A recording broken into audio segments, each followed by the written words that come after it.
Hey, just wanted to tell you something, okay? So, for today, my daily bread, or it's called our daily bread, whatever, I wanted to tell you what it says today, okay, for May 6th. When you're finding this, it has nothing to do with the date, okay? Don't worry about it at all. There's a reason why you're finding this. All right, okay, Lamentations 3:22.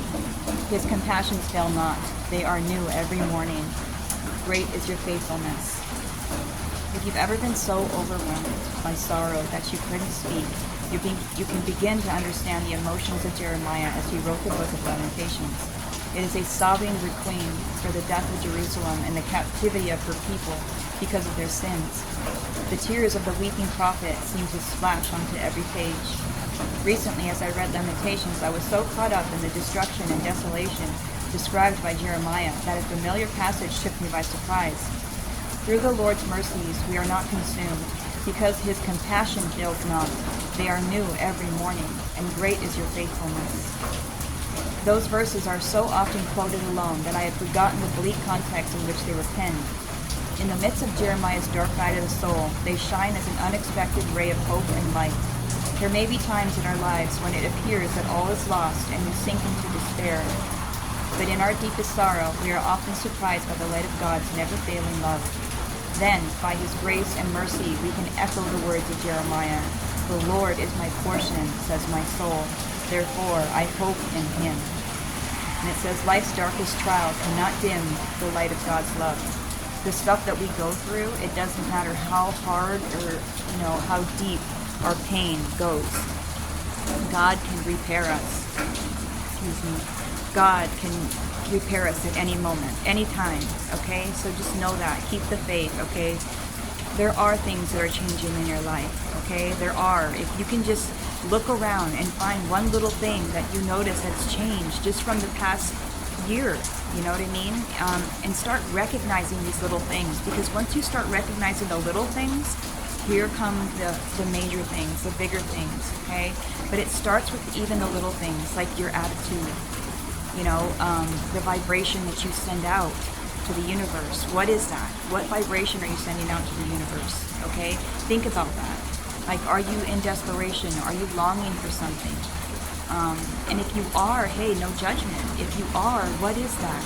Maybe write it down and find out, what are my desires? What are my fears? Who am I at a soul level?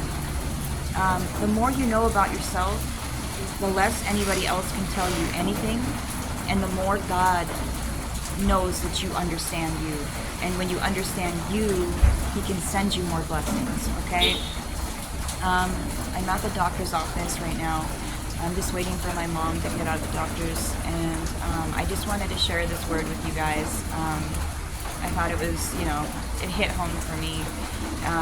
We can sometimes be stuck, kind of, and we're never stuck, but we feel stuck sometimes when we go through such hardships, and it feels like it's never going to end. It just feels like it's never going to end.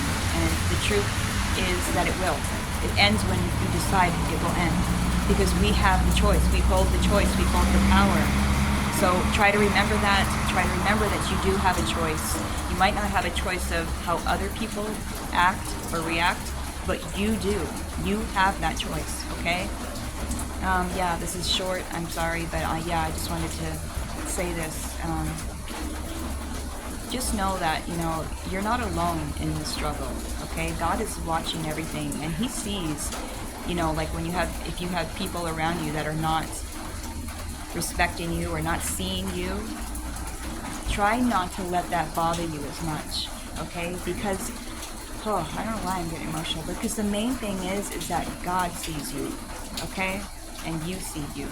So make sure you know that. Make sure you see yourself, is what I'm trying to say, okay? Stop thinking about if everybody else sees you, and start recognizing yourself, okay? Damn, man, I just wish I could hug you right now, because I don't know, I just feel like maybe you need a hug. Maybe you need someone to show you compassion. And just know that you can show yourself this compassion as well. It starts at home, right? Show yourself that compassion. Give yourself that grace. You know, you know what you've been through. Don't let anybody else tell you how you should be, because you know what you've been through. Don't let anybody lessen that, you know, like water it down. No. God's love cannot be watered down. Okay? And God is going to make a huge statement in your life right now.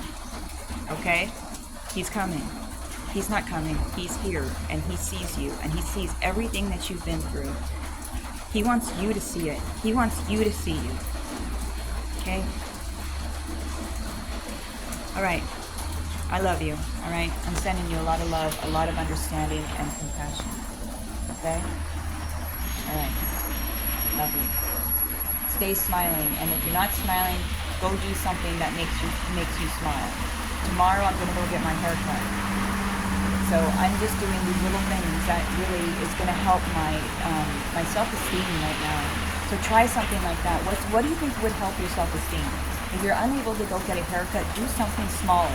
But it's got to be something, anything, okay?